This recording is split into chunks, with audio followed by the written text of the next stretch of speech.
Welcome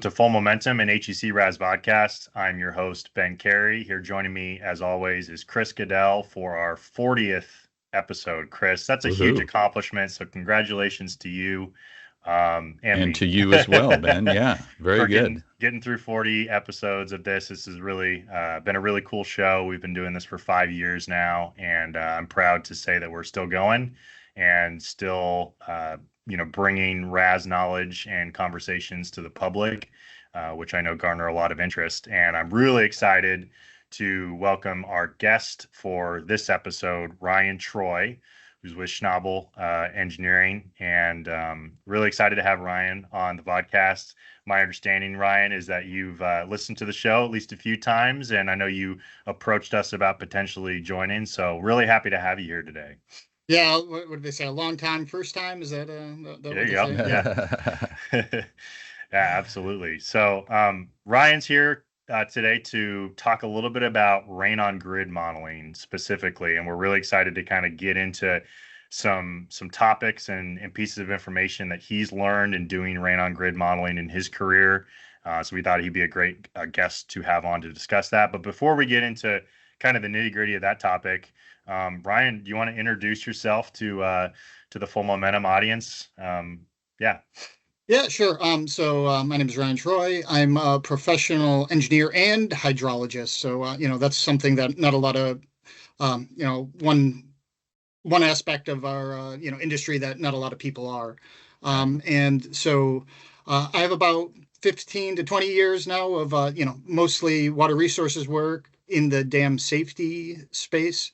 I live in upstate New York. That's kind of where I've been born and raised. And so most of my projects are mostly in the Northeast. One of our big clients is the New York Power Authority and the historic Erie Canal, which is having its 200th anniversary this year. A lot of our projects are working on their dam safety and risk assessments on a lot of their hydraulic structures. Okay, very cool. How did you as you were growing up and making a decision in terms of what career to get into, what spoke to you about engineering, hydrology, and dam safety? Yeah, I am. I guess kind of growing up state, we're surrounded by waterways. My dad grew up on one of the Erie Canal towns, so going to the locks, seeing all the boats going up and down the locks. When I was actually kind of young, there was a flood in my hometown, and it's kind of a fairly significant flood in kind of USGS history. Or January '96, it was a rain on snow kind of situation. And I remember as a kid, I got evacuated from my elementary school, and so kind of that stuck around with me a lot. I had one college professor who was told a fantastic story about the Genesee River flooding in 1972, Hurricane Agnes. That's kind of a well-known historic storm in the East Coast, and kind of talking about all the response that occurred, shortly after or during that time of the storm. So that kind of got me really interested in, dams, hydrology, hydraulics, and kind of my career's kind of pointed in that direction ever since. Yeah, it's funny you mentioned 1996 as the big flood in Rochester. Yeah. That was not our flood of record in Portland, but it was a very notable. I think it was exceeded the 100-year in a lot of places in Portland. And I can remember being older than both of you, working at the Corps at the time, and our office building was right next to the Willamette River. Not even a block away. And seeing the water rise there and getting close to the top of the flood wall. And in fact, they even came in and they built up, what did they do? They put plywood on the hand railing that went along the waterfront to buy themselves another 4 feet, and then put sandbags behind that. And it never did get to the plywood, but it got within inches of the plywood, and it was a pretty extreme thing. And they were making us work extra hours too. Like we were doing extra 8-hour shifts to basically do whatever was needed. It could be just sitting next to a phone and answering phone calls from the public, and doing some analyses and whatnot. But yeah, it struck me like what was going on in 1996. We're getting these massive floods everywhere. Yeah. Yeah. No, I just remember, as a kid, you don't really know what's going on technically, but just the calling all of our parents, the response, getting bussed out to a, higher elevation, ground, evacuation center kind of really sticks with you. Yeah. Yeah, and obviously we're recording this episode in light of the recent events that just happened in Texas and New Mexico over the last couple of weeks. So flooding, obviously there's some big events that we're talking about in 1996. It continues to be a real issue today, and I hope that our conversation regarding some rain on grid modeling is something that's helpful for those that are working in floodplain management, and ultimately again, our heart goes out to everybody who was affected by those floods. It was a really, really sad weekend for a lot of people. And yeah, I know it's a serious topic, and hopefully something that we can bring a little bit of a light to and improve the way that we think about these types of situations. So Ryan, you mentioned that you're a hydraulic and a hydrologist. Do you consider yourself, I guess, which H do you associate yourself more with? Because I think everybody kind of leans one way or the other. So. Well, actually, yeah, this might be a little bit blasphemy on here, but yeah, I do consider myself more of a hydrologist. Okay. Surface water hydrology is kind of more my background. My first big project that I worked on in my career was a hydrology study for the Susquehanna River Basin. Doing we were doing a probable maximum flood study for a dam, basically in the Chesapeake Bay. And so I spent probably 3-4 years almost doing, calibrated modeling for various storm events for that. I think, if I had to remember, I think there was like 80 sub-basins that we're working on, just a lot of, more of the hydrology, HMS, and obviously that was before a lot of the geospatial tools were available at that point. And so that was kind of my, my first kind of water resources project. So that kind of always has stuck with me, and looking more at, at that time we were doing a lot of rain on grid or not rain on grid, I'm sorry, rain on snow. And so parameterizing those type of models and looking at, you just don't need rainfall at that point. You need temperatures, your winds, albedo, your reflectivity. So kind of taking a lot of that geospatial analysis, without as much data at that time. So I've kind of always had that in my back of my head with, and applying those same kind of tools and principles to hydraulic modeling now. Yeah, I would imagine that given you got into the field when there wasn't quite as much available data, and now there's almost like too much data, right? That we're like inundated with information and different parameters that you can potentially access. It's probably interesting to see how that has kind of come full circle. Well, yeah, that's right. Like, when I started, we had, maybe a PDF record of a couple, in your watershed, you had 4 or 5 different points that collected like snow water equivalent data. And, now you can kind of pull up geospatial information and get that as a geotiff or different geospatial products. Yeah. And when Chris was a young engineer, you just had to sit around the campfire and tell stories about the events, right, Chris? Careful. Good stuff. Yeah, okay, cool. Well, yeah, it's great to have you on, Ryan. Thanks for giving folks a little bit of background in terms of how you got into the industry and your expertise. And we're really excited to talk a little bit more about Rain on Grid here in just a second. Before we do, though, I do want to just give a shout out to the sponsor for today's episode, and that's our firm, Kleinschmidt Associates, who is known throughout the industry as a firm that provides practical solutions to complex problems affecting energy, water, and the environment. you can learn more at kleinschmidtgroup.com. And I know we're getting ready in just a few weeks, I think, to launch our new website, which is really exciting. So everybody should check out kleinschmidtgroup.com and see the new website. Also, by the way, for those of you who are viewers or readers of the RAS solution, give us a little patience, because redoing the website has thrown a little kinks into the RAS solution and access. So, maybe some of your bookmarks might not work, but yeah, it's still there. And I think, Ryan, you're involved with some HEC-RAS kind of public public networking when it comes to ideas exchanging. What's your I guess background there? Do you run the Reddit thread? Yeah, so I'm chronically online. I'm one of the moderators on the HEC-RAS Reddit page. So typically, if somebody has a question, they'll throw it in there. Normally, I provide links to something. So either reference.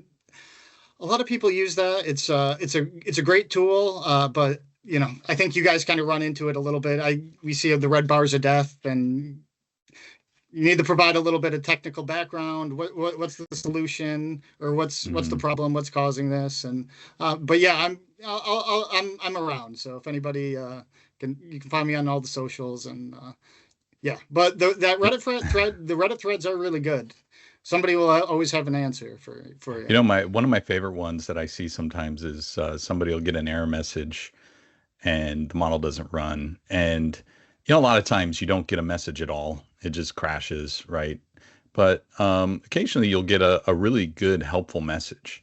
Like, hey, this is wrong in your setup. Go fix this. And, somebody will post an image or screenshot of that error and say, hey, my model's not working. What do I do? And it literally says right there in the message, go fix this, change this or whatever, and just cracks me up. It's like how often that happens. But Ryan, I just want to say, this is the first time I think you and I have met face to face, but I've known Ryan a long time, because Ryan has been great at letting me know when the HEC-RAS group on Facebook and LinkedIn starts getting spammed up quite a bit. And so Ryan is always my first line of defense. And he says, hey man, there's a lot of spam on there.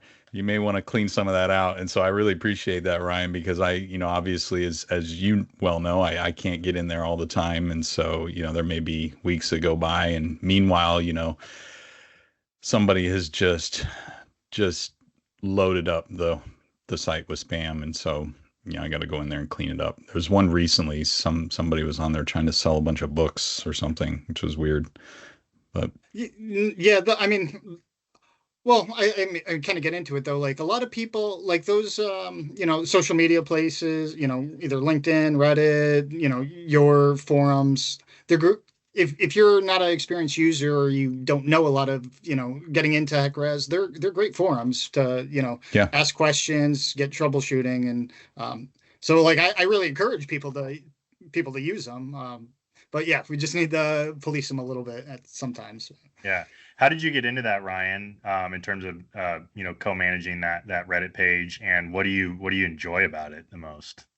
Well, I guess, when my first job, I had a lot of really good, highly experienced, very technical people that I was working with. Anytime I had a question on RAS or HMS or, GIS, I had people in-house that I could ask questions to and get a lot of that feedback from. Then I took a different job. And at that point, I kind of looked in the mirror and I found that everybody was looking at me, for help on troubleshooting models, or where to go, or what's going on in this with this error. And so at that point I'm like, okay, well, if I don't have anybody internal, then either I need to become the expert, or look for other people outside. And so that's kind of why I started getting more involved in kind of some of those forums, or the kind of the social media aspects. And I kind of like it because it does keep you up to date on, if somebody's working on something and maybe you've never seen that issue, but now you're aware of it, or it just keeps you really kind of up to date on what's going on and what are people working on, what's new. Half the time I don't see I kind of work I work on mostly dam related projects, dam breach modeling. So some of the things, new bridges or new, uh, all the new, what are the pipes and the Sure. stormwater aspects, like I probably won't touch a lot, but Hmm. it's kind of interesting to see what other people are working on, see what their issues are. And then if I ever do need to work on them, I kind of have those issues in the back of my head already. Hmm. Yeah, I know that's what part of the reason Chris and I like teaching so much is just kind of getting constantly exposed to other people, what people are working on and what issues they're running into and stuff. We learn a lot from you know, being the experts, right, in a teaching setting or, in terms of being a Reddit, thread moderator, but you learn a lot from that process as well, which is really cool. Yeah. Speaking Yeah, of learn, oh, go well, ahead. the one thing that's a little daunting to me now is Res 2025 coming out. I feel everything, everything old is new again, and we'll have to Yeah. uh, cross that bridge. Have you played around with it at all, Ryan, yet? Not much, other Yeah. than watching a few webinars, and I'll eventually get into it. But I'm kind of hoping I'm phasing out of the doing so much as I'll get my junior engineers to you guys learn it and then teach me. Yeah. Yeah, it's exciting. That's going to be fun when that gets kind of at the level where it's prime time. I think it's, really early in its development. It's kind of at its infancy right now, but there's a lot of cool stuff in there. Really like the mesh generation Yeah. that's been added to that or updated, I guess. But Yeah. yeah, I think we're going to be in Legacy RAS for a few more years still. Yeah, and I like the fact that HEC has clearly recognized that legacy RAS is still going to be a useful tool for engineers, even after the release.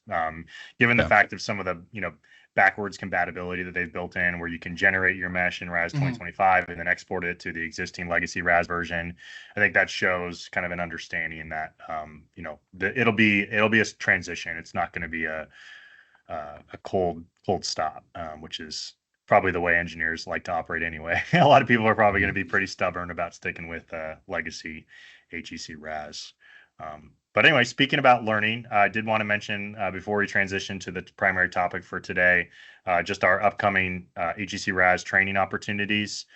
Chris and I are currently, I think, on week number 5 of 6 of our current summer 1D, 2D HEC-RAS class, which is going great. I have a lot of good attendees and good questions coming out of that course. Our next opportunity for HEC-RAS training, if you're interested, is actually going to be the first time that we've done our Fundamentals of HEC-RAS 2D class. So our Fundamentals of RAS class is going to start October 1st and going to run for 6 weeks through November 5th.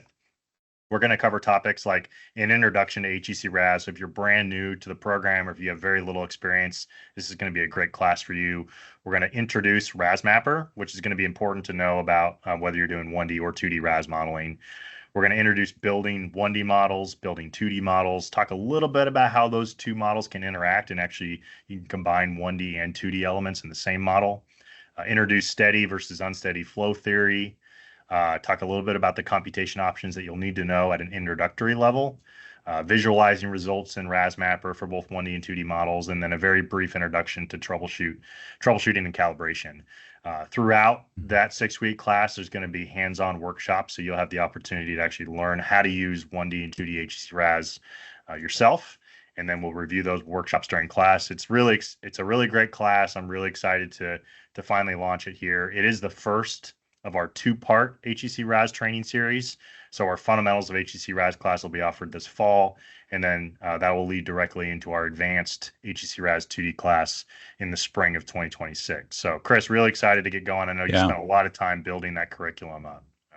Yeah, I mean, this class is not just for brand new users of HEC-RAS. I mean, what I've noticed since RAS came out with 2D back in the 2014-15 timeframe, since then, we've had a lot of new engineers come in, a lot of new hydraulic modelers come into the industry, and a lot of them have never been exposed to 1D. They just came in and just started on 2D, and they might be really good 2D modelers, but know nothing about 1D, and 1D is still a usable component in HEC-RAS. I mean, there's still a place for 1D. And so this class will go back and talk in detail about 1D model setup, cross sections, ineffective flows, levee markers, all the good stuff that we don't have to deal with in 2D models anymore. But if you're going to set up a 1D model, you need to know about it. Not to mention how quickly and easily a 1D unsteady flow model can go unstable. We're kind of blessed with the 2D model right now and how stable it is, as long as your Courant numbers are good, right? But those 1D models, those unsteady 1D models, especially dam break models, right, Ryan? Like trying to stabilize those things in 1D. Oh, that was a challenge. And that was probably the bulk of my content early on in the RAS solution when I started. That was like, hey, my model's crashing. How do I fix it? And that was mostly on the 1D side. So anyway, point being is, if you're new to HEC-RAS, this is a great class. But even if you're, a pretty seasoned 2D modeler, but you want to learn more about 1D and how 1D interacts with 2D, this is the class for you. Yeah, it's a good point, Chris. And we talk a little bit about how, developing a skill set to be able to do 1D modeling will ultimately make you a better 2D modeler, right? And that's kind of part of the value of this class too, is it's setting that kind of foundation, those fundamental understanding of the hydraulics that go into hydraulic modeling, whether it's applied to 1D or 2D, it's very similar principles. And so we're building that foundation with this first part of the series. And then hopefully folks will enjoy that and want to take our second part, which is the advanced 2D, where we get in a little bit more of the nitty gritty terrain modifications, fully 2D models, advanced 1D, 2D modeling, all the different computation options and tolerances, and rain on grid, 2D bridges. Yeah. Exactly. Yeah. So some really, really good stuff there. So if you're interested, you can sign up for that class. Again, it starts October 1st, runs to November 5th, and you can sign up at rastraining.com. That's our website where you can register for that class. Ryan, did you ever take an HEC-RAS class, or were you all self-taught? No, I mean, we had a couple internal classes at, one of my first stops. But yeah, mostly self-taught. I would say anybody, I always recommend to start in the 1D applications guide. If you want to learn 1D modeling, I think when I first started, I went through, I think there was like close to like 20-ish chapters. I think every day after work, I would go through one chapter a day, just like, okay, this is how you do that. And, now I guess with the 2D, I'm having to train a lot of people on the 1D for the bridges, because those are all essentially, the 1D family of rating curves at those bridges of where to draw structures, how to put in effective areas, where to put your Manning's values, or your bank stations. Those are things a lot of people that have been doing RAS modeling for 5 years now haven't used. And yeah, what do you think? Have you tried the new 2D bridge stuff that came out in 6.7 yet? The pressure overtopping. I haven't used that so much. Yeah, I'm excited to put that to use. I've been playing around with it a little bit, and it seems to work really well. But like anything, there's some challenges and bugs to work around. But good. All right. Well, let's transition to the special topic for today, which is going to be rain on grid modeling and using kind of some specialized data for validating or verifying the rain on grid modeling that we're doing. So Ryan, I'm going to turn it over to you to talk a little bit about this. Before you get into your presentation, I did want to ask you just kind of a higher level question, given the kind of background that you described in terms of how you got introduced to hydraulic modeling through hydrology. Obviously, you had a lot of experience doing hydrologic modeling, and now you're doing some 2D rain on grid modeling stuff. When RAS first came out with rain on grid modeling, as a hydrologist and as somebody that had done a lot of hydrologic modeling, how skeptical were you of the ability of RAS to be able to do this successfully? And have you come around on that full circle, or is there still, applications that you are tentative to use a hydraulic modeling software to represent hydrologic processes? Yeah, so I would say I'm still very skeptical, depending on the use case. Okay. So right, like, I mean, I'll start sharing my screen. I have this one ready to go. This is actually, I was figuring you guys might ask this question, but let's see. So you guys might be familiar with this one. You guys can see my screen? Yes, sir. Yep. Okay. Yep. So this you might be familiar with. This is the Bald Eagle Creek data set. Comes preloaded with our model. Right. What I'm a little when I see rain on grid, I guess I get a little skeptical of, right. I'm just going to start walking through the time step. Right. No rain. I start applying some rain. We start seeing some, pockets of inundation. I kind of scroll in, right, and then yeah, you can see. I think have about 1/10 of an inch of rain, or right, the P is rain, and you can see these pockets of inundation are popping up here. I have a house and have my depth on. It's about 2.5 feet of depth at this house. This one's starting to get inundated about a foot. This is a whole school that's getting inundated. You're seeing some roads. So kind of looking at it from a micro level, I'm, just very hesitant on what these results mean. If we're doing a dam safety analysis or a population model or like a life sim risk assessment, these people would want to start evacuating at this time. And, these are kind of ghost, I'm assuming at 1/10 of an inch of rain, you're not seeing 3 feet of flooding at this school. But so those are kind of some of the issues that I think we need to be careful of, or to carefully consider when you're running these models or you're conceiving these models. I think these normally, I like rain on grid when we kind of nest it. You maybe get it, pull out your results at various locations, and then put them into maybe a more refined hydraulic model that you can kind of capture some of the channel flows, as opposed to some of the overbank. Yeah. Yeah, like Chris and I always say, right? It's all about your model objectives and what you're trying to do. And I think, rain on grid modeling mirrors quite well with, near field hydraulic modeling, right? Where sometimes if you have a certain model setup and you're trying to zoom in and analyze individual flow patterns and velocities around objects, but you don't have the right model to answer those questions, you're kind of tricking yourself, right, into extracting data from your model and then applying it somewhere where it shouldn't be applied. And I think rain on grid modeling is very, very similar, right? Where you have to understand some of those limitations. You can't zoom in too close and try to evaluate kind of the individual flow patterns around buildings if you don't have the mesh and the terrain and the overall model geometry to be able to handle and model those types of situations. So yeah, it's a very, very reasonable skepticism, Ryan. I figured I'd ask you that from the start, because I know there's probably a lot of hydrologic folks out there that have continued to just use hydrologic modeling software over transitioning to rain on grid because that's what they're used to. I didn't know that's kind of where you were at. Yeah, and then I mean, in general, I kind of like things that run. If I have to wait more than 20 minutes for a model, that's I like kind of having fast results, fast answers. So I do prefer a little bit of hydrology perspective, and then there's a few cases, or a lot of, if you want to do a lot of trials or a lot of sensitivity analysis, using your kind of traditional hydrology is kind of the is a lot easier to do that with, as opposed, if you're, doing sizing like a reservoir, you can try 20 different iterations in a minute within a hydrology model. And then maybe once you kind of get your best and final, you can bring that into a HEC-RAS or a hydraulic model to, try one or two different examples or different iterations, as opposed to doing that all in HEC-RAS.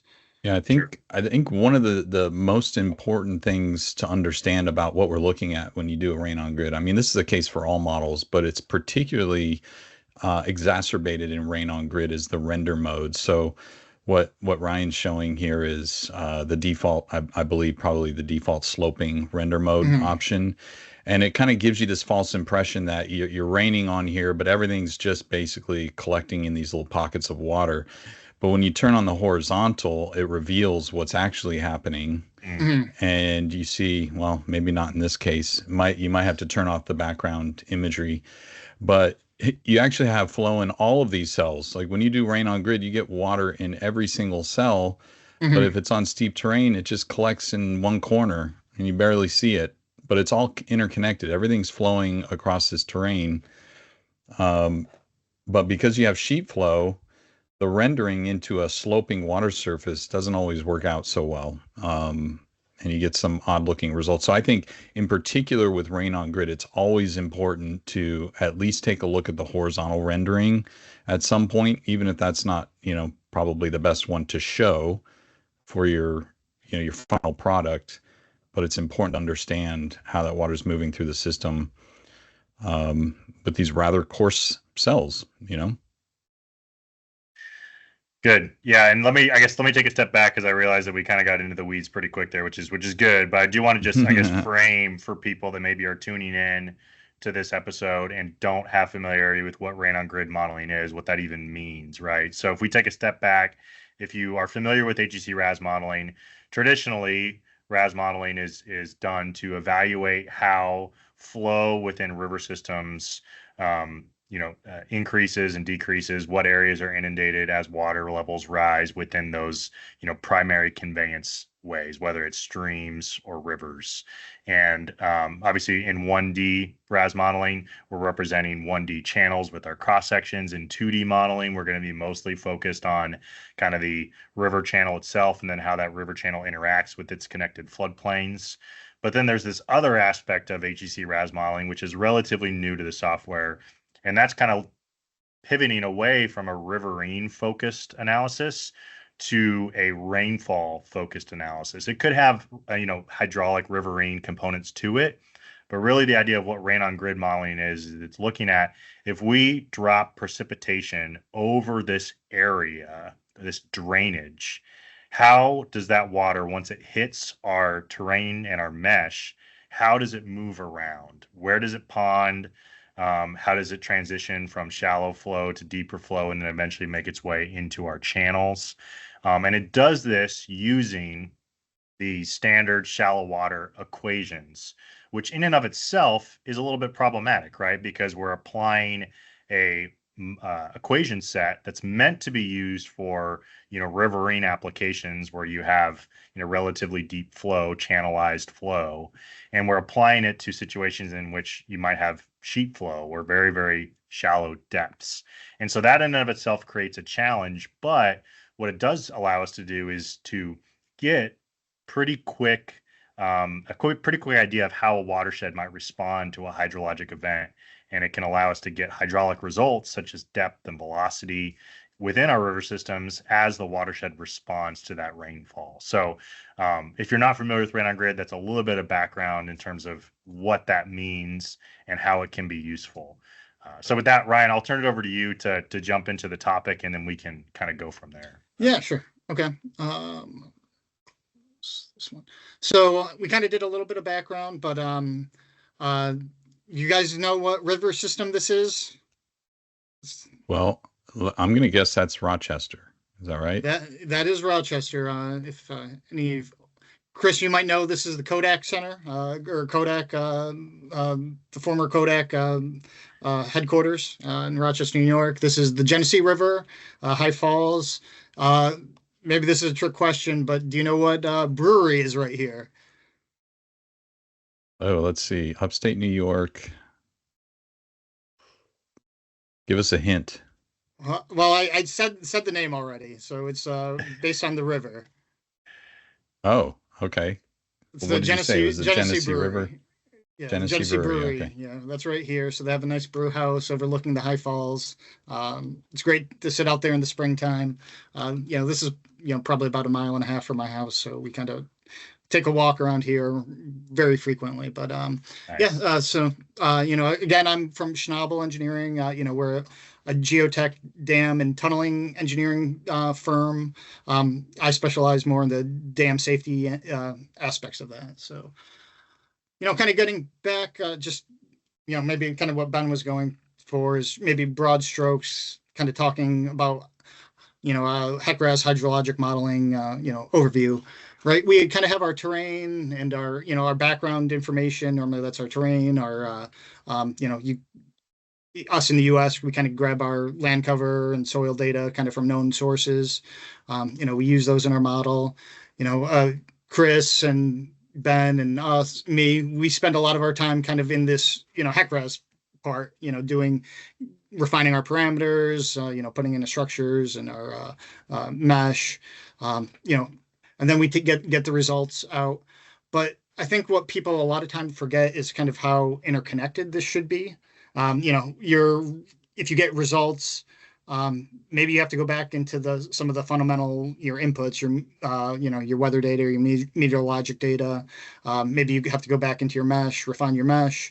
A lot of times I see we kind of go linear, but this process is always, kind of going back and forth. Maybe you don't have, good terrain data. You have to go back and get some better one.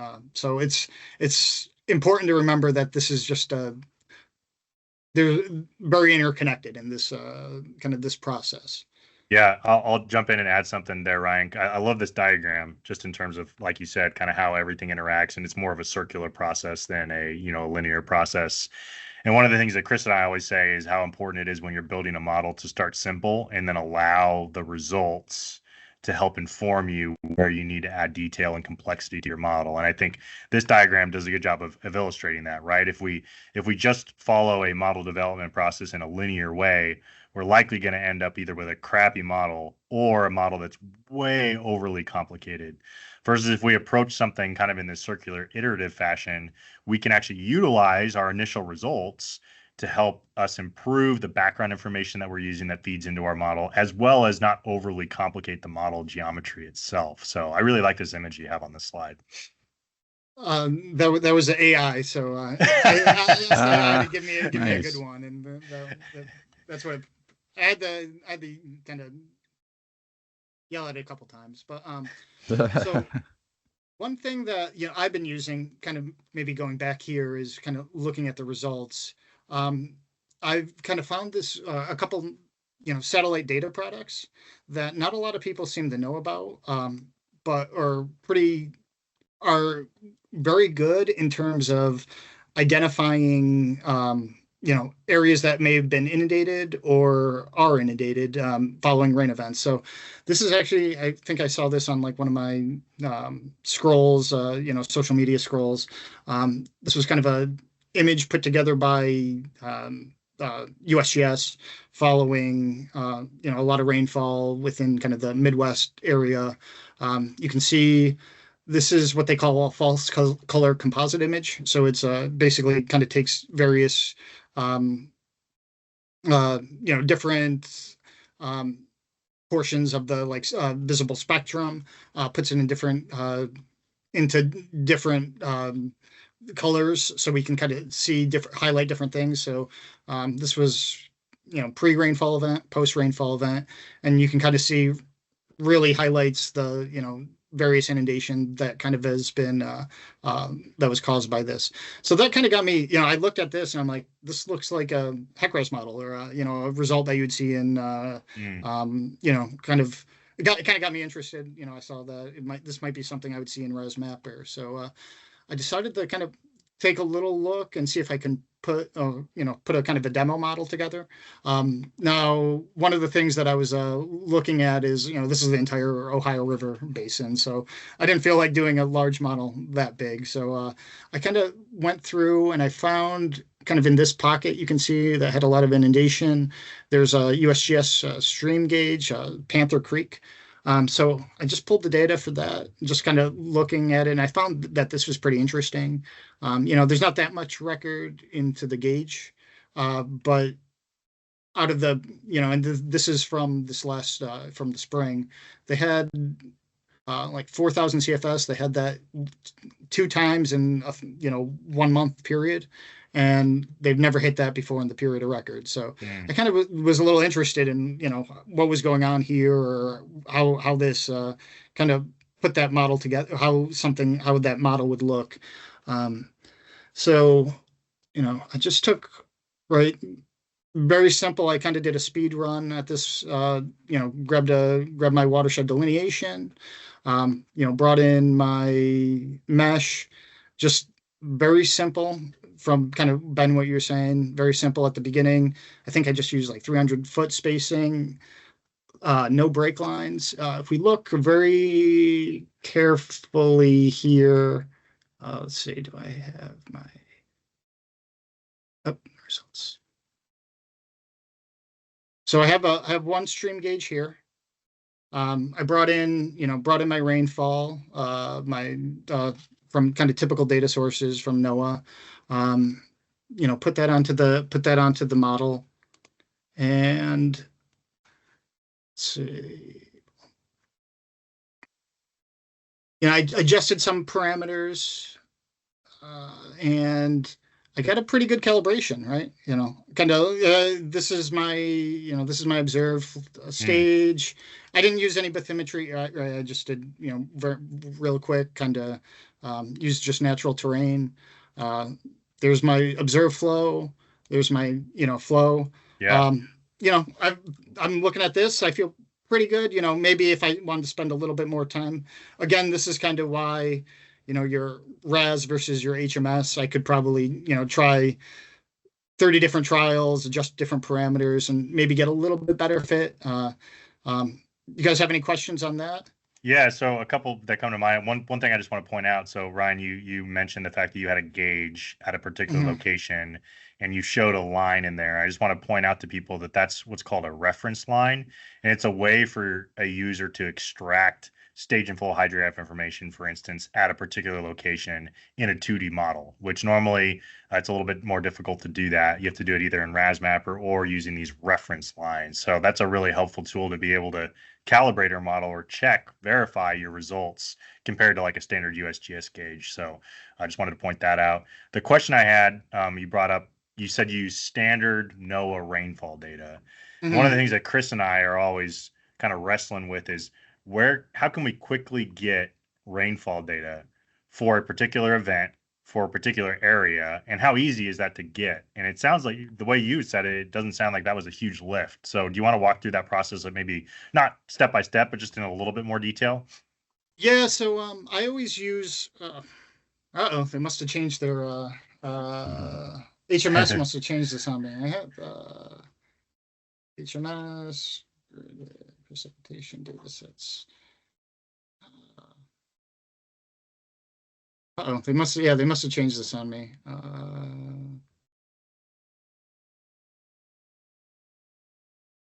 Let's see. Yeah, this might be one of those parts we have that's to totally adjust. fine. That's fine. No worries. Yeah. I think this is worth discussing.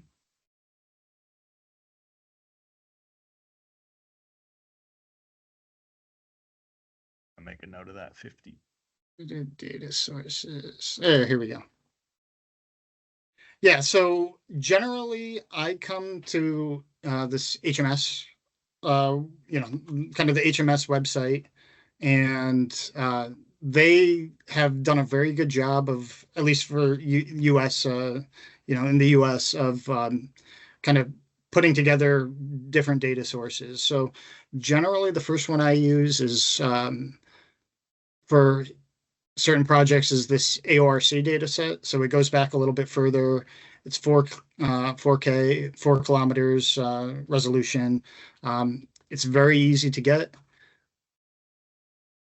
You come to these are broken up by different river forecast centers in the US. So, this one's like Southeast River Forecast, Northeast River Forecast, Lower Mississippi River. I don't know all of them off the top of my head, sure. But I think one's Ohio River. You can come into here. You have a precip and temp, and basically they have gridded data for the entire month, for various months. This one's put together a little bit, kind of more hindcast, so they put together a lot more data sets to get this record. You unzip it, put it into maybe, you can unzip it, and there's you throw that into a DSS. You can use the HEC-HMS importer, and you can kind of import that data into the fly into a DSS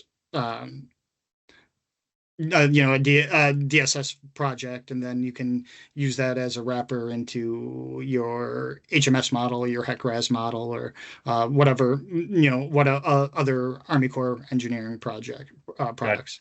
Gotcha. So basically, start at the HMS website, use their gridded precipitation data link, download the zip file, bring it into HMS, and then export it as a DSS file that then you can use as a meteorological data reference in RAS 2D. Is that right?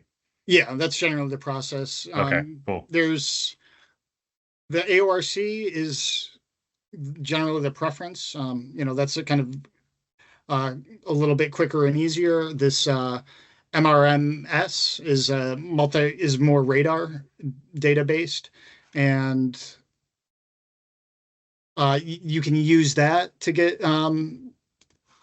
this one. It's a little bit harder to work, or it's not as easily available, but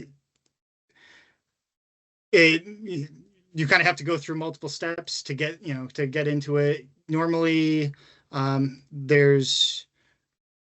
have to download each of these individual by hour. Okay. So it's generally a little bit harder on the front end to work with.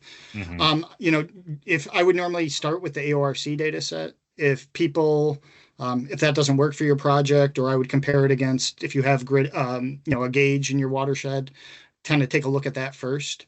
Yeah. If not, then maybe a different data set. This MRMS would be a better one. There are other data sets out there. There's satellite rainfall data that you can get. Again, they're probably not as easy to work with. So it really depends on what you're looking at, what kind of level of effort you need to spend on it, and how it kind of stacks up on your local observations, I would say. Yeah. Okay. So you brought the data in, you ran the rain on grid model without any bathymetry, without any break lines, just pretty cut and dry. You got pretty good results. What did you do after that? Yeah, so I kind of took a look. I saw this seemed like a lot of flooding, right? Just kind of from the eyeball test. Maybe I'll turn off this, right? Maybe turn on my satellite. It just generally looks like a lot of mostly this is farm fields and and not as populated, but this just seems like a lot of flooding to me. I'm looking at, and this is one of the better things with the rain on grid method is I can see what's going on in all these tributaries and see what's kind of going on, in all these various places. You see how the kind of floodway is moving. So this just stood out a little bit, that it was a lot of flooding, which maybe it is, maybe that's the case. So then what I ended up looking at was, right, so kind of going back to this. So I looked at this. This was kind of my first event. So then I wanted to see, okay, maybe something a little bit smaller, see how that kind of stacks out in my same model. So I just ran the same model.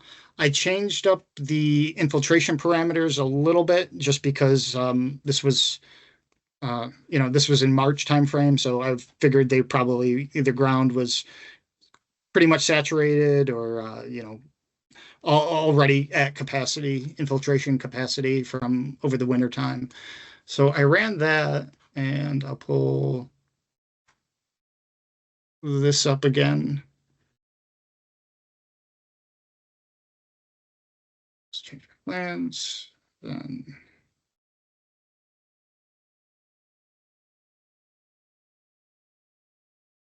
Yeah, so again, I use that reference line to correspond to the USGS gauge. And here I had really good, again, I didn't really do too much with the model. I don't know what you guys have been seeing for rain on grid models in terms of like Manning's values. Generally, I've kind of been seeing raise them from kind of the book or from the HEC-RAS, what you get out of the manual, maybe raise them 20 to 50%. Mm-hmm. Depending, to kind of get that, kind of account for more the attenuation from that your shallow concentrated flow and your sheet flow, getting into there. So, really pretty good results. If I was looking at this model, right, like maybe a little bit of adjustment here or there, but really things look pretty good. Again, I started looking at kind of my inundation extents, and now obviously one caveat is, you were just looking at basically agreement with a single stage location, right? So there's still the question of like how the basin at large is responding compared to just the single gauge, right? Yeah, right. So everything, I'm kind of looking at what's going on here, right? We have a whole nother, this is the south tributary. We have the north tributary that's coming in. But yeah, so like, I mean, a lot of times we only have one gauge in our watershed, or Sure. that's kind of all we have to go on. We might not have a USGS report or a flood extents from like an Army Corps, or maybe this happened 10 years ago and we have no records of other than a gauge location that we can kind of verify. So I'm feeling pretty good, right? Like I got 2 decent agreements on my hydrograph. I'm feel like I've kind of matched things up. But so what I wanted to do is maybe take a little bit of a deeper look into whether some of these results kind of make sense, and whether like this level of flooding is real. So one thing that I've kind of found recently is that NASA and actually USGS, but I'm kind of focusing on the NASA data product, is they have satellites that have been flying over our heads for almost decades now. But one of they recently kind of got together, a NASA team, interagency team, and tried to put together what do kind of end users or people like us in the hydraulic modeling space, what do they want to see with the satellite data, or how can they make it more easy for practitioners to use? So they have this team. They came up. NASA's very good with their acronyms. They have this. They call it NASA Opera. So observational products for end users from remote sensing analysis. So basically, it's a fancy way of saying kind of off-the-shelf products that we can use, or that people without much of a background in geophysics or satellite information, that they can kind of pull off the shelf and use in different products. So one of their products was this dynamic surface water extent. So basically using satellite data to find where there's water on the earth, whether that's a reservoir, whether that's inundated lakes. So kind of going back to this photo, or these 2 images, you can kind of see, well, that's what they're doing a little bit, right? They're showing over the change of time that there's these are the areas that we're seeing inundation. So coming back to here, there's actually 3 different product lines that they have for their satellite data. So they have this what's called the harmonized Landsat Sentinel data. So this is optical. So this is typical what you would see, pulling up Google Earth, right? Kind of easy for us to understand. If they see water, that they can signify that based on their kind of traditional observational methods. Now there's a couple other products. This one's Sentinel. This one's a radar satellite. This is a European Space Agency. So these are very different type of products, and I'm not an expert on all of this, so I don't want to get too deep into the weeds on what these mean. But basically, think of it. I kind of look at it like this: when you send a radar signal down, you'll get kind of a different how it bounces, or how the signal responds. Certain times you'll get what they call double bounce. You'll get high, it comes back and you get a good return. If it hits kind of a ground surface, a rough ground surface, you'll get the scattering effect. If it hits trees or vegetation, you'll get even more scattering.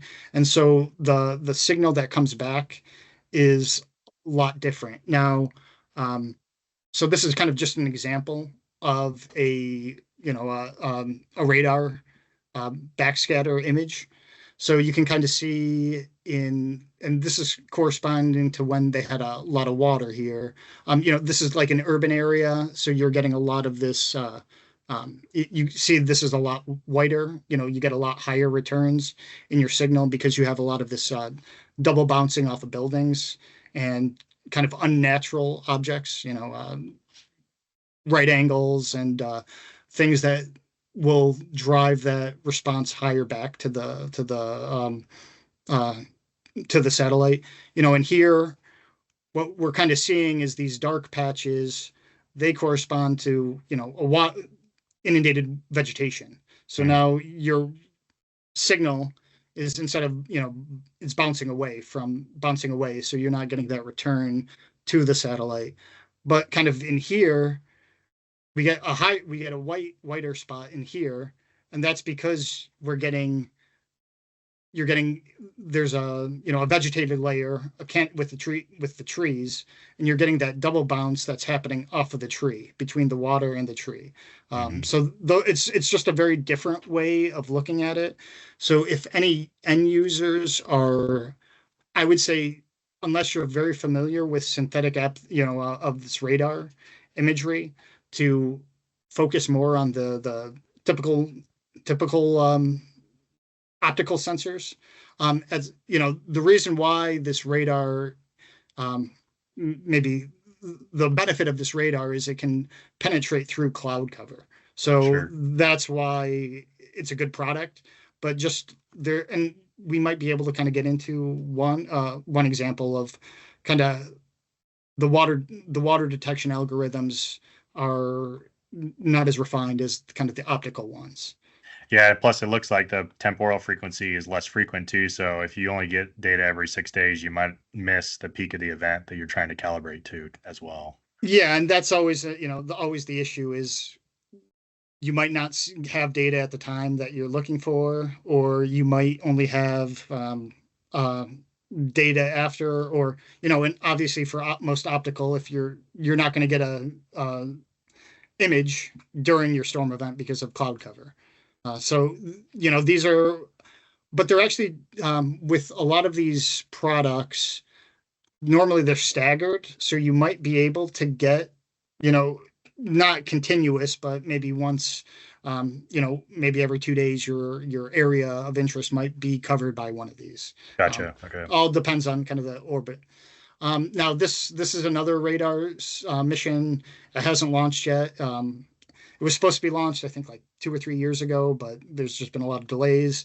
They say it's going to be launched in 2025, so they'll put another data product out there for us. But right now, these are the 2 current satellite products that you can get water extents from readily.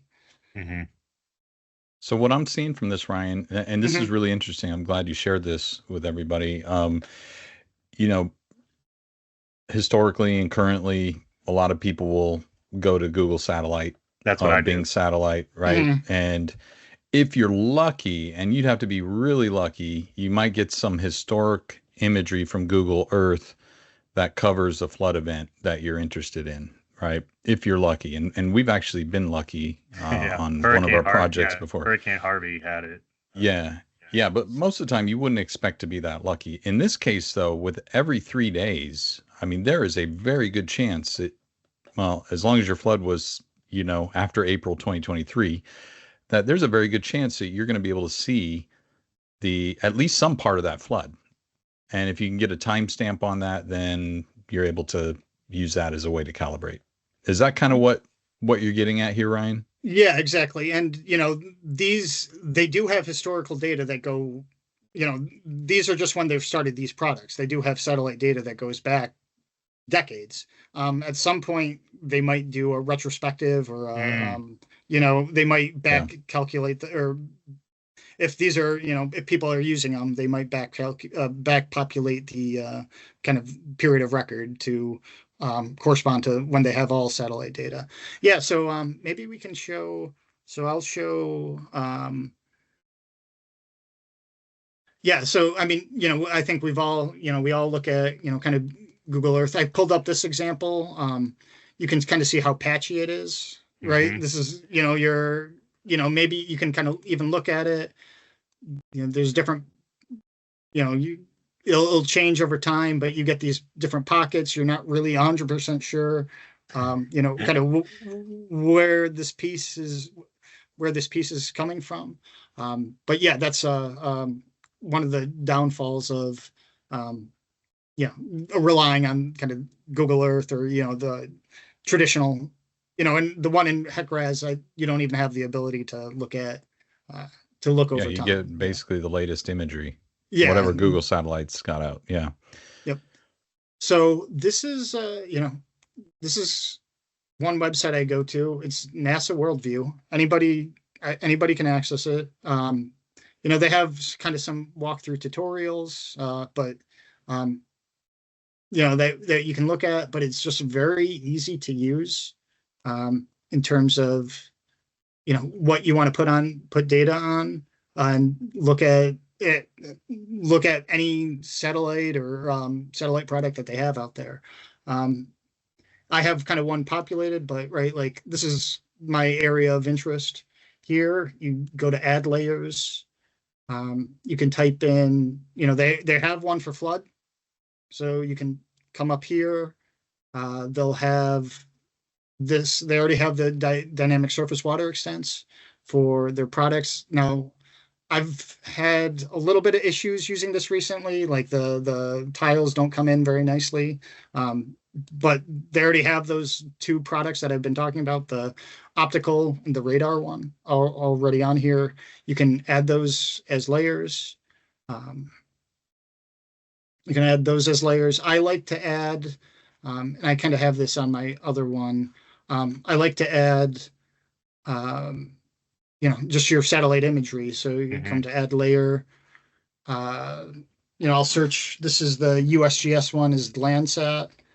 So, I'll add my reflectance. That's just your base satellite image.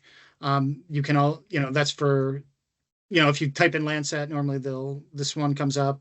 The Sentinel-2 will come up, so I can just add those. This is a really great platform, how I can do kind of two comparisons.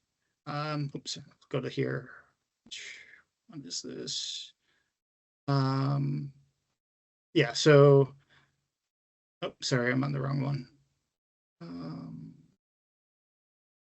Yeah, here we go. So, right, this is kind of my area interest, my Ohio River. I pulled up a satellite imagery from May 17th, kind of pre-flood. This is April 08, post-flood. I can kind of look through. Wow. And you can kind of see, right, like just the difference here, just visually. One thing I like to look at is, and we kind of put that in here. This is kind of what I was calling a false color composite. You can also pull those up as well. And let's see if, yeah, so, right, you can kind of see how that kind of compares very nicely. You can see the blue really pops out of, really showing where the water was during this event. So then, yeah, this is really interesting. So basically, and you can add any day within their period of record for this. So you have March 17th and April something as the 2 days. But you could add literally any day, that's available after 2023 and get the same information. Yeah, I mean, yeah, you can. I mean, these even go back even further. I don't know. I'll just kind of. Right, so then you just kind of scroll through. Right, so this was from whatever 2018. Sure. And that's a good example of why maybe that radar version as opposed to the optical version might be nice for certain events where you have cloud cover, because you're not going to be able to get that return from that. Interesting. Yeah. So I can see how it's valuable just to get the I guess, visible information for particular events in certain regions. This is an epic tool. I had no idea this was out there. Is there any way to get that, I guess, water return that you showed? Is there a way to get that like as a shapefile or something that you could actually bring into RAS to potentially use as a, a more fixed calibration point? Yep. Yeah. So that's kind of where, where I was going next is, if you go to, this is kind of the landing page for this Opera data set.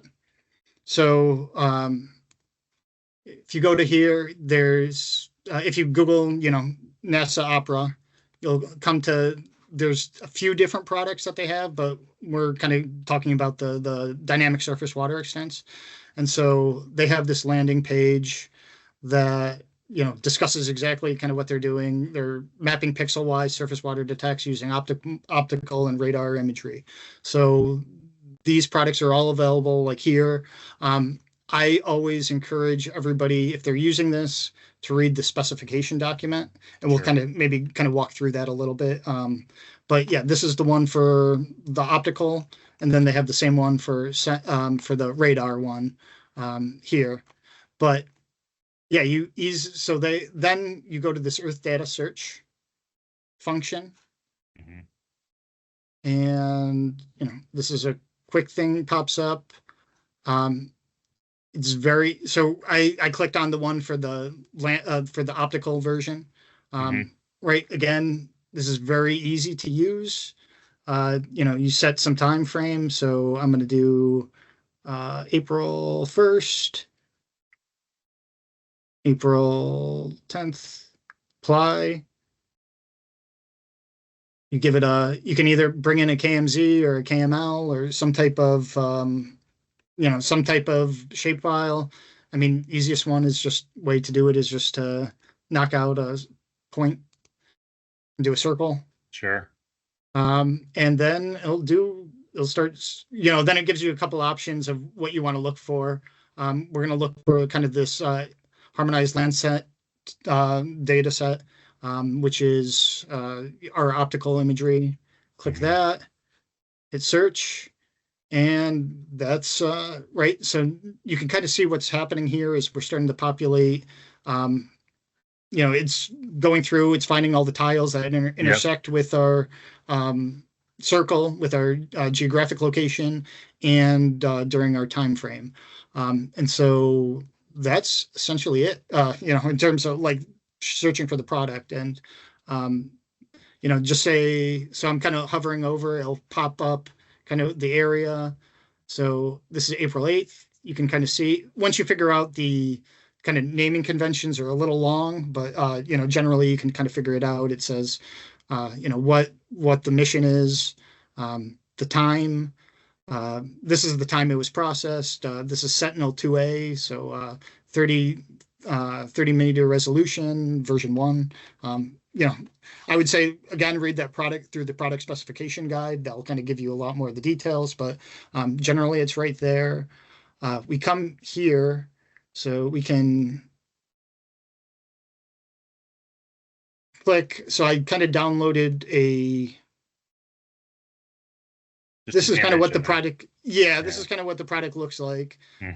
But if we wanted, as a image, but if we want to download it, you click in here. Now it gives you a lot of different options. You can kind of see the what's going on with the tail end of the diagnostic, or kind of all the different components that it used to put together the product. Again, this is kind of where that product specification guide is really helpful. But the best one that you want to do is this first one, this WTR. So it's just basically the water classification image. So maybe before you, just really curious, at the very bottom there, you can see there's a DEM. Have you actually downloaded the DEM, and do you know what resolution because I'm assuming that's terrain. Do you know what resolution the terrain is to? I do not, off the top of my head. I think it's from like a satellite. Yeah, so it's probably not super great. but I was curious if, because we've always been taught that satellite data is like, 50, 10 meter DEM data, which isn't good for hydraulic modeling. But I didn't know maybe if more recent satellites that they have up there are collecting DEM data real time that's more refined than that. But like you said, maybe in the supporting documentation, it would clarify what the resolution of that data is. Yeah, and so like I said, I would go through. This is kind of a this land is basically what they use as their land cover kind of data set. What they're basing it. The algorithms are a little bit different, for if it's water under a tree cover versus water in a vegetation, like agricultural field. So you can kind of see what they're using there. This cloud is kind of what, if there's a cloud image or kind of their mask that they use. Sure. But yeah, I mean, basically you can go through, I have a couple of these open, but this tells you exactly what the water classification is. Yeah. Water, open water, not water, open water, partially water. So, some detection that they had. And then, there's a couple other, this binary water, or there's a, kind of a diagnostic that gives a little bit more details. But I would say generally for purposes in terms of like HEC-RAS model or trying to quantify or validate a inundation extents, stick with the that first water return. Yeah, that TIFF that file. seemed that seemed to download pretty quick. How big is that file? Oh yeah, they're less than 100 or less than like 800 kilobytes. So less than a megabyte. Okay. Yeah, very small. So were those? I noticed a bunch of TIFF images in your RAS project. I assume that those were the basically the TIFF representations that you downloaded for those days you were trying to calibrate to. Yep. Yeah. So that so then once you bring it in, I'll just bring in the one, right? I don't know if people are familiar with this. You can add any GeoTIFF image or into just change the file type. So I can bring in any GeoTIFF image that I just downloaded, turn off the satellite. But yeah, it'll come in, again, it comes in with if I'm kind of pointing here, your zeros and ones and twos. Yeah. And you can change the color of each of those if you wanted to in RAS Mapper. So yep. Yeah. So that's but yeah, I'm not sure if a lot of people are familiar with it, being able to bring in like those GeoTIFFs other than your land cover or your other ones, but you can bring in any of those. And so for this event, so I'm kind of looking at this kind of the April, the bigger storm event. This is my inundation extents. I brought in, again, it's a little confusing to look at, the naming convention's a little long, but it's very descriptive once you kind of figure out what you're talking about. Well, and once you figure out like what the length of your event is, if you download those days, you could rename those TIFF files to something that's easier to quickly go through if you're going through a calibration process or whatnot. Oh. Yep. Yeah. So let me turn on a, right. So this is,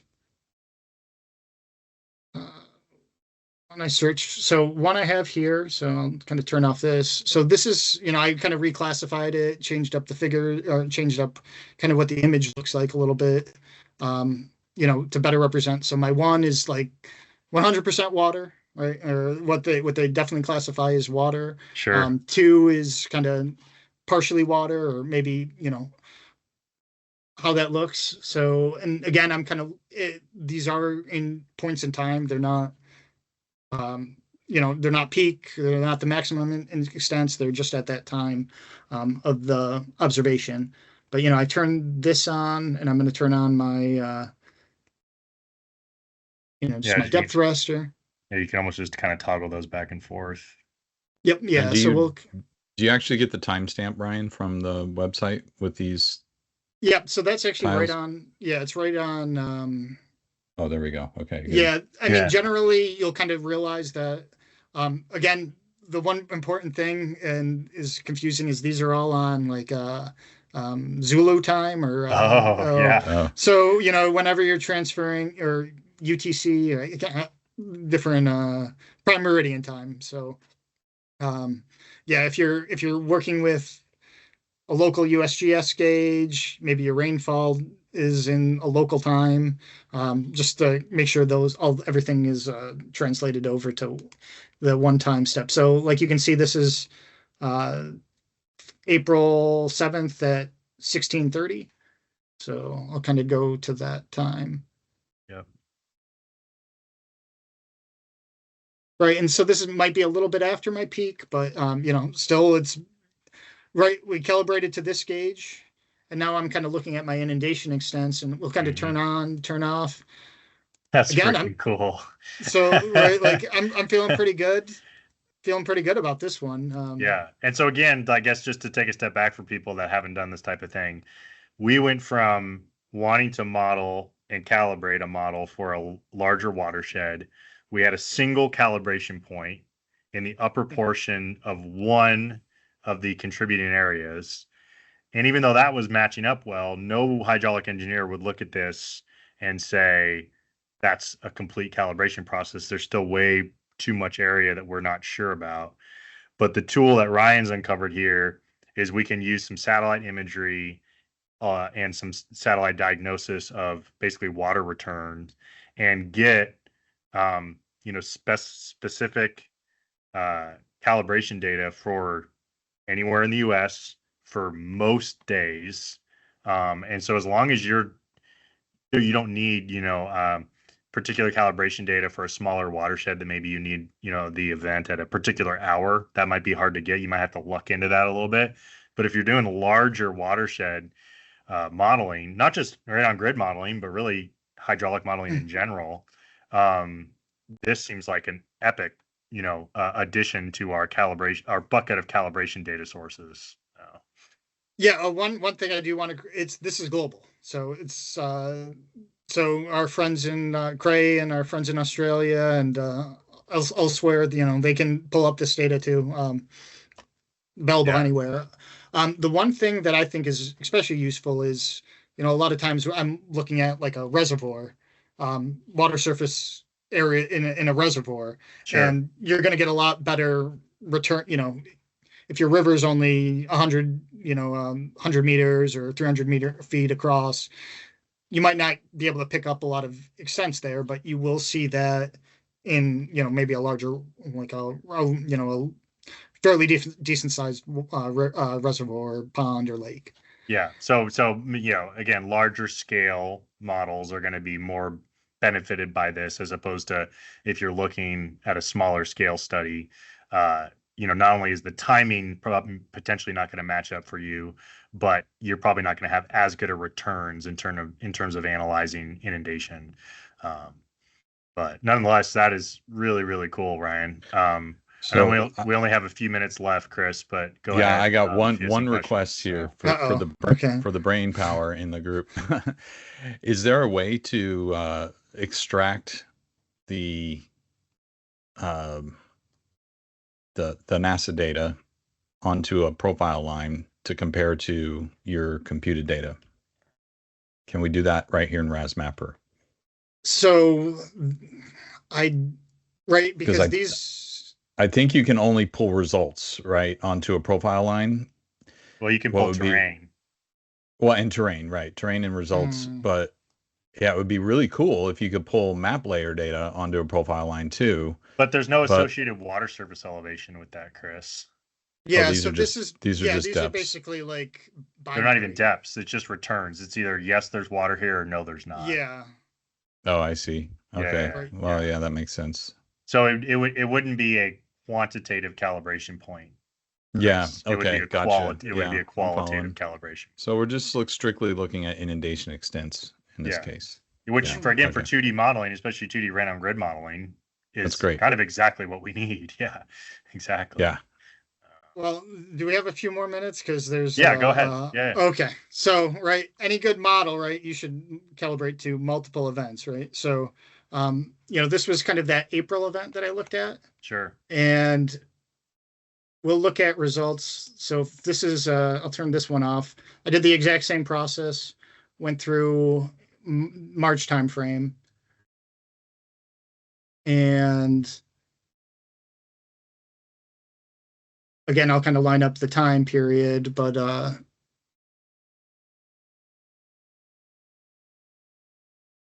this is March. Yeah, there we go. Geez.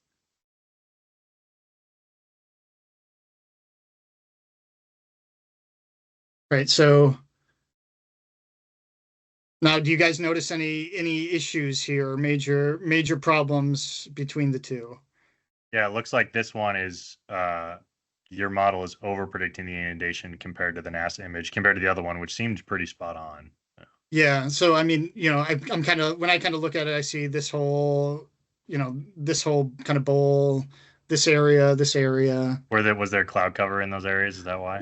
No. So we'll kind of dig in here a little bit, but maybe zoom into my terrain, which is something I didn't realize is and maybe turn on Google Earth here. Right, I kind of have these berms throughout the watershed, right? So, these are, maybe turn on, do a plot here. Oh, I think I see where you're going with this. Yeah. Right, so, I have kind of a couple of these berms.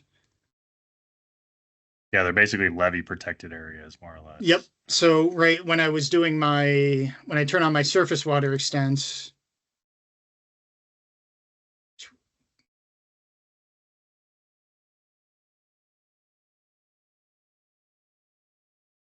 my surface water extents, it's almost like these levees, protected this area.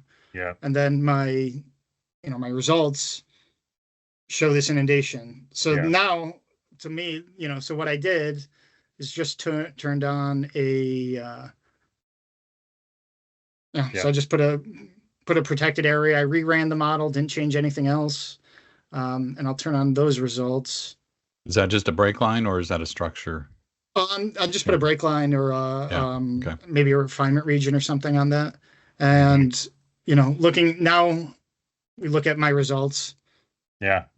They're now super good in that area. Yeah. Right. So, again, there's probably a lot more. I was kind of looking at this and, there's a lot more of these kind of levee protected areas or the embankments throughout here. So if I was going to kind of progress this further, and again, it's kind of the level of detail I need on this, do I need to start identifying all those areas, drawing in break lines, or, putting that information together. But yeah, I mean, just kind of from large scale inundation extent areas, these satellite derived products are really beneficial for doing kind of getting a cut at your inundation extent and knowing where, more globally in your watershed, not just at one specific spot.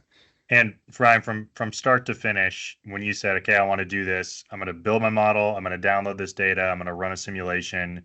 What do you think that total amount of time was? Yeah, this was probably